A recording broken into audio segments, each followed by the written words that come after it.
Hello and welcome to our second in the series of Servant Heroes of the Faith. Today we'll be sitting down with Bruce and Donna Egolf. They've been associated with the Lutheran Church of Our Savior for over 30 years. Now, some people would say they don't fit in, they don't look like normal church people. But you know what? That's exactly why their story matters. Their faith is revealed in their servanthood of music, hospitality, and showing up again and again. Bruce, Donna, thank you so much for joining us today for our second in the series of Servant Heroes of the Faith that the LCOS Stewardship Committee is doing. The idea here is we get to know some of the people who have been long-standing members or relationship with LCOS. So let's start by an easy question. For those who don't know you, how would you describe yourselves? Donna, you can go first. Okay. Well, I would say that when I was thinking about that before, several years, well, a lot of years ago, when we were in a group of the kids that were going to go on servant event together. And the leader at the time went around and said, what could you tell me about yourself that no one else knows? And I said, I'm shy. And everybody in the group laughed. I guess then I'm not really that shy, but so that's how I saw myself, but that's not how I guess other people see me. I do have uh, an issue with trying to say no to things. You know, I'm in a room with people and they're asking for volunteers, and I have a heck of a time just not volunteering. You know, so those are two things I don't know if people really know about me, but other, Secret's out now. yeah. So, Bruce, what about you? What would be maybe the first thing people notice about you? Probably that I'm friendly and I'm a jokester. I find humor in quite a few things, and that will evidently come out somewhere, conversation. So you've both been part of LCUS for quite a long time, but in very different ways. Bruce, let's start with you this time. How would you describe your role here at LCUS, your current one, and maybe what you've done in the past? Holy moly!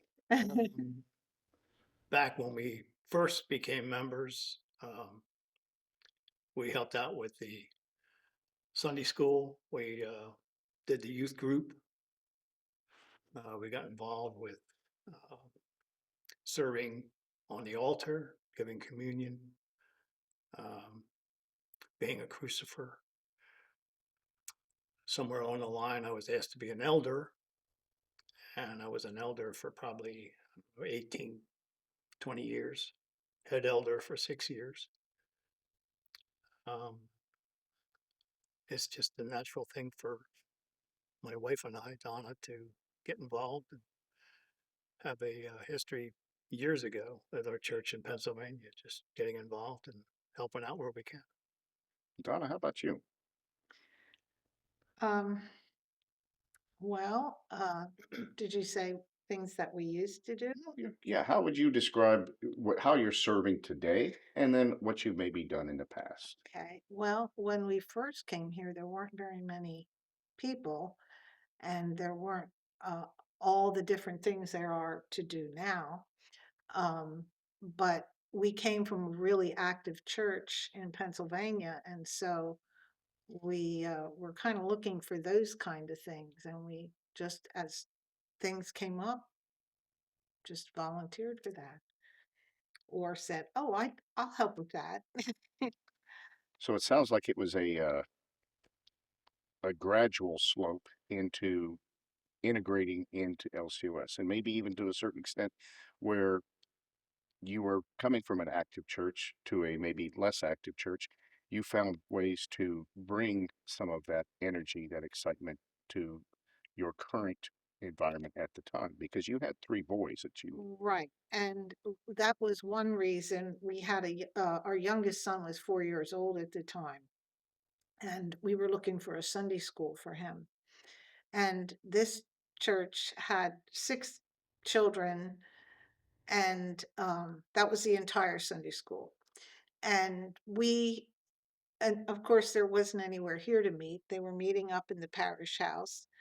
And we decided that he should go to the church that he was going to preschool in. And there was only one preschool in the whole area, and that was the church across from the hospital there on 4th Street. And so we went there and we got involved a little bit in that, excuse me, in that church, but we would come here as well. And so that's kind of how we, he kind of led us to where we needed to be, at the time. I wanted him to be involved in Sunday school and so forth. So eventually, when we did come here, and Bruce and I did uh, get involved in Sunday school, um, he was one of those kids, one of those 6 kids. Now, Bruce, refresh my memory, but I believe that was about 1993 when you guys started to come regularly here to LCOS. Besides having a 4-year-old, what else was going on in your lives at that time? Well, we were basically still relocating here. We had only moved here in '89. Our house was built in 1990, and we were still acclimating ourselves to the area. I mean, we vacationed here for years, but living here full time is a little bit different than being on vacation. So just getting acclimated, getting used to our jobs. So So And you were both still working at right, that time, so managing a work life, a home life, and then trying to find time for a church life. It sounds like maybe between two different parishes too. right, yes, right. Because when we came here in '89, we were kind of going to them a little bit or to here a little bit. And I said to Bruce, I think this is, meaning the other church. I said, this is a pretty nice church. Why don't we join that? Bruce didn't like that idea. I told her I'm a cradle to grave Lutheran, and that's where we're going. So that's when we made the decision to just come here. So it sounds like what made you stay a part of LCOS was, Bruce, your upbringing and your belief that, you wanted to maintain your Lutheran heritage. And I know that's important for a lot of people. I was raised in the Lutheran church as well. But for those that are coming from outside um, a traditional denomination like being Lutheran, what is it that at that time anyway, when you first started to come, did you see other people joining as well that were from different Christian backgrounds? You mean joining here? Yes. Well, um, there weren't a whole lot of people here. And when we first came here, there was an interim pastor for about a year. And then Pastor Tress came. And I would say once he was here, a few more families came. And Yeah, he was very good at mhm, finding people to join Pastor Tress. He was pretty good with that. So again, thinking back to 1993, uh, much smaller congregation. Just for reference purposes, what structures were present on the campus when you first started coming? well, it looked a whole lot different than it does now. It It was was just this circle area, not even this area. Um, you entered right there under the TV. That was the main entrance. And along this wall was where the cross was. it's up And here. yeah, and it was the cross that's hanging out in the narthex now. That was our original cross. So the evolution from 1993 to now here in 2026, um, if you could summarize in a quick statement what you've seen that journey look like, was it tumultuous, a lot of bumps, or was it pretty much just a gradual growth? I think it was gradual. I do too. It's very exciting to see that Mhm. going on. The addition to the sanctuary, the narthex, the fellowship hall. I mean, that was just really exciting. There were no pews in here. there were chairs, and the chairs were set up for the service, then taken down. If we had a meal, we would set tables up in there and people brought food. We didn't have a kitchen. And, but yes, I would agree that it was just sort of a slow, gradual growth. So coming back to the servanthood, not necessarily a title of it, but being a servant here, Don, I'll start with you. Besides bell choir and being an elder, first of all, I guess let's talk about bell choir and being an elder. What drew you to being a servant in those missions? Well, I love music. So, when the bells specifically, before we moved, well, we were already here, and our friends Bill and Mel Ettinger still lived in Pennsylvania, and we were up there visiting one weekend, and we went to their church, and they had a small bell choir, and Mel was part of it. And when I saw that, I thought, "Oh, I really want to do that. That is really cool."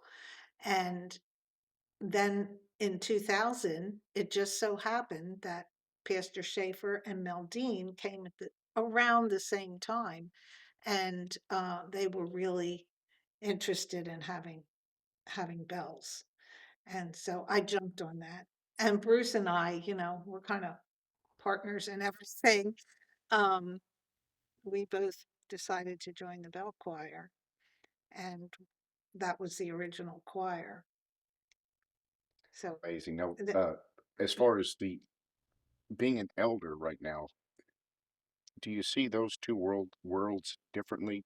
Being a servant behind the bells and being a servant as an elder. well, I think it is a little different. I see elder as a more of a natural progression.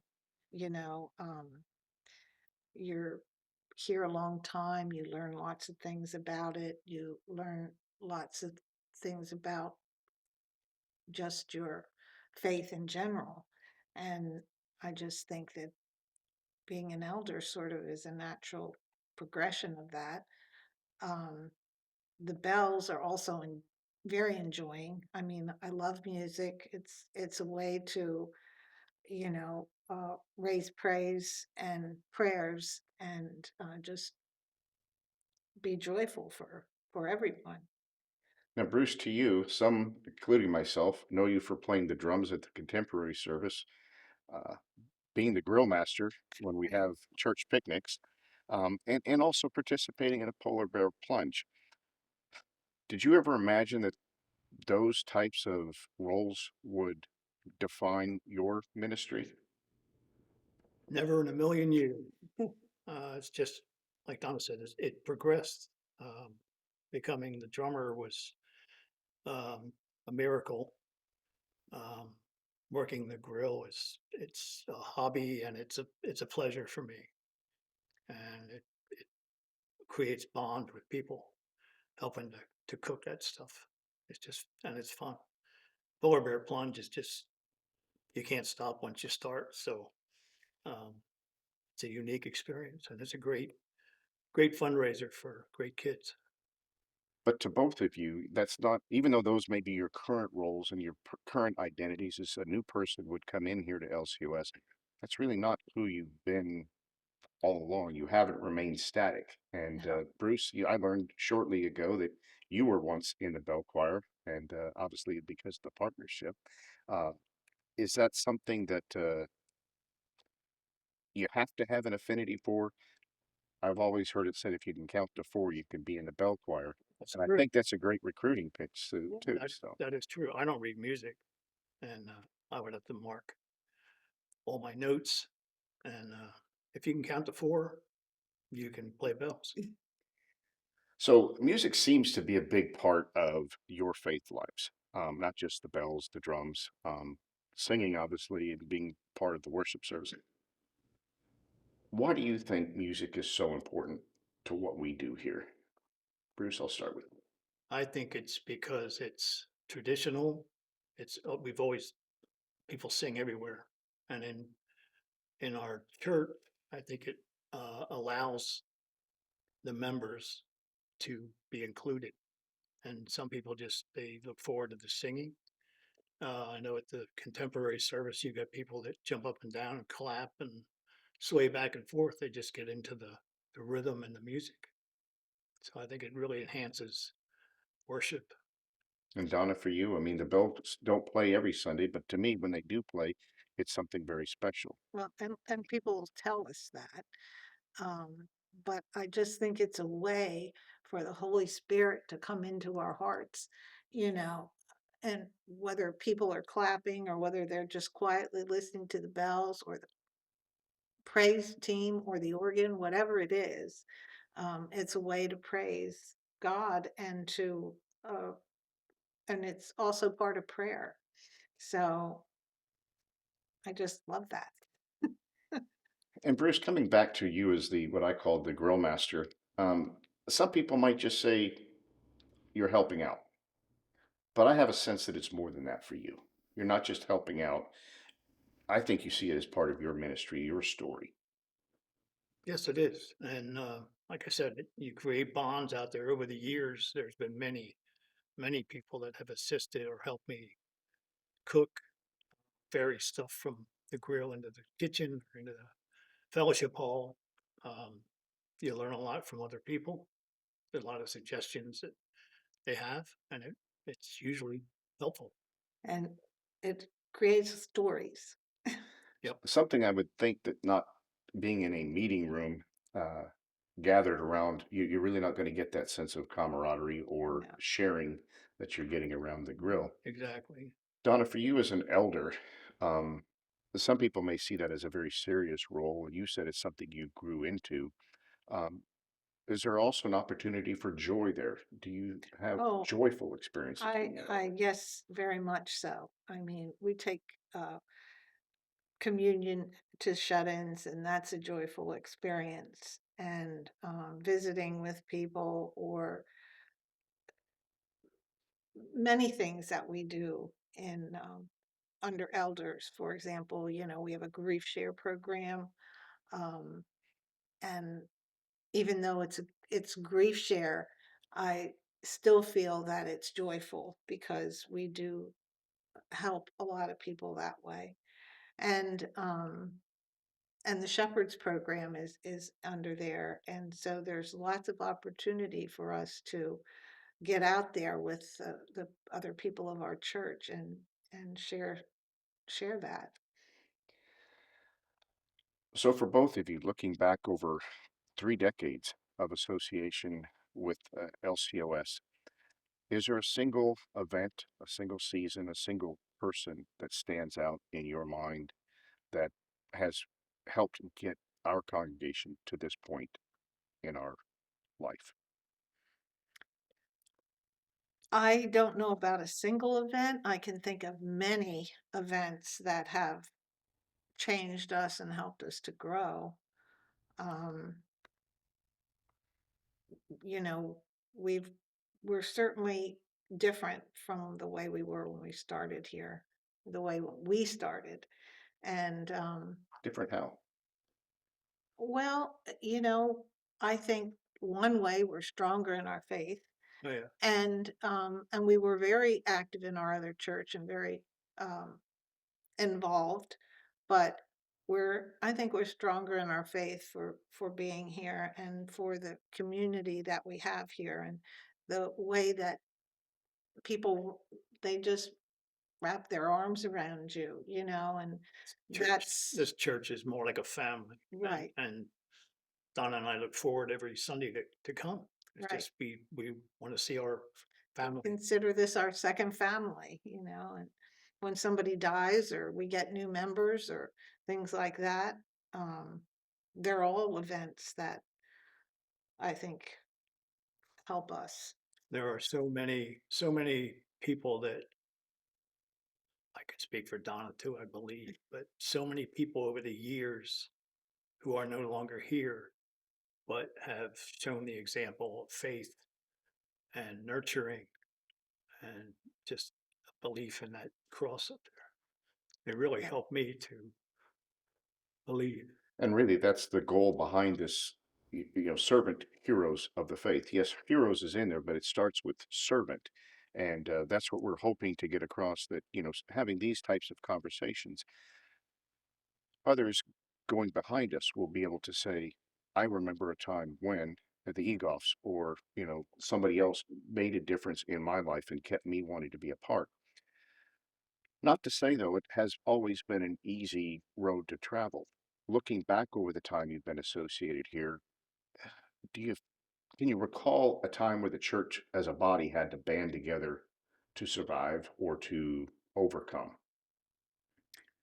Yes, one time in particular, there's a time that we're in probably right now, and that's, being without a full-time pastor for this extended period of time has been quite a learning experience. And I've totally been impressed by the way every single person has to do whatever the part of it is to keep us going.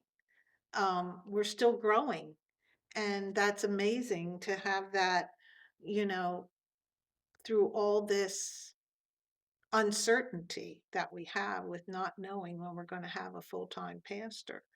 And that has been, well, ongoing now for years. So So maybe that's the challenge is, as we live it right now in 2026, that right. maybe one of the biggest opportunities that we as a church body have to band together and to stay strong, missionally focused, Mhm, is right now in the absence of a pastor. mhm, And I could envision this even being a test of us. right. We haven't got a pastor right away because we've got business to take care of our own. And would you say, Bruce, that it's refreshing in the fact that it's not about who's in the pulpit? It's about the mission focus over all of this church. Exactly. I know during COVID, it was a big challenge to uh, keep going. I know Pastor Greg was the one that had the impetus to, broadcast on Sundays, and that was something that we always did, and it helped get us through, and we came out, I think, stronger afterwards. We've had two pastors that have been, or that have come into the church, and but neither one of them stayed very long. But I think that each one had their purpose of being here for however long it was. Um, Most of that time still has been without a full-time pastor, but we've had some great interim pastors. And like you said, maybe it's not so much of who's in the pulpit, but it certainly it helps. Right, of It course. helps. Because having the consistency of the known face and the known shepherd, if you will, is important. Our theme for this series is servant heroes of the faith. When you hear that, Bruce, how do you see yourself fit into that theme? I don't think I'm a hero, but I certainly have a servant heart, and I always look forward to helping people or assisting here at LCOS whenever I can. Donna, how about you? When I think of that, I don't really think of myself as a hero, but I do know that I've been serving uh, even outside of the church. I was a nurse, and I thought of that as a ministry for me.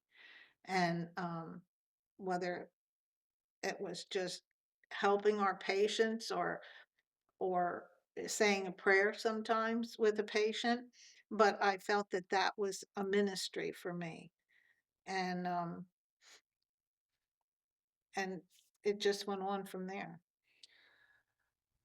Bruce, sticking with the idea of being a servant, less about being a hero, but about being a servant, what do you think of that people maybe misunderstand most about servanthood? I think some people, if they're asked to participate, say become a member of a committee or help out to do something, they get a different aspect of what is required of them, and they think it's going to be too much, and they don't want to get involved, or they just have to jump in because once you get in, it's Yeah. it's catching and you're done. you want to do more. Donna, do you have something to add on top of Yeah, that? Because it seems like for the two of you, it becomes a contagious habit pattern of being a servant, and yeah, it's no longer something that is forced because you have to go to a meeting. It's something that sounds like that you want to do, and you derive part of your identity from that. right. If you said, if somebody said to you, I really don't fit into church. I used to go, I don't go anymore. I just don't think I fit there anymore. Bruce, what would you say to somebody like that? Please come and see our church because you'd find a loving group of people that would welcome you with open arms. What makes LCOS different than to want somebody to want to come in off the street and be a part of this? Well, I would ask them to at least try one of the services, whichever one that they would can relate to, and then, look at the all the other opportunities that are here, because certainly there's somewhere something, because we have so many things to choose from now, that you'd like to get involved in. And e- I think that that really helps lead people to there's more than coming here on a Sunday. It's more than that. And um, you can find your spot. You just have to look for it. Bruce, looking ahead 30 years, about the time you guys have been associated with, what would you want that future generation to know about LCOS today? The commitment that we had in this community, the ministries that we have, and who knows what will happen in 30 years. I'm sure there'll be other opportunities, other ministries to help people, to assist in the community. And I just hope and pray that the people that come will be as committed and dedicated as people that are here today.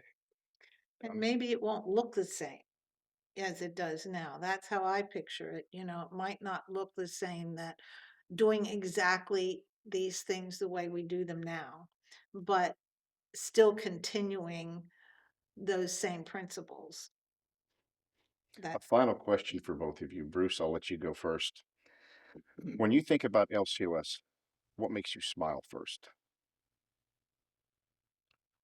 The people and the cross, the people that just, I mean, it's phenomenal when you come in here on a Sunday. The people that just they're exuberant, they're happy, they're give you a hug, they might give you a kiss. They're just happy to see you. And likewise, that's how we feel. And Donna? And I would also say it's the people that make me smile, and like we said before, we consider this our second family. And um, we just love everybody here. And we really feel that they are our brothers and sisters in Christ. And that's what makes me smile. Well, it's been a joy visiting with you and getting to know you, Beth, and knowing what makes your servant hearts tick. Thank you again for being part of this Yeah. series. Thank you, Terry. Yeah.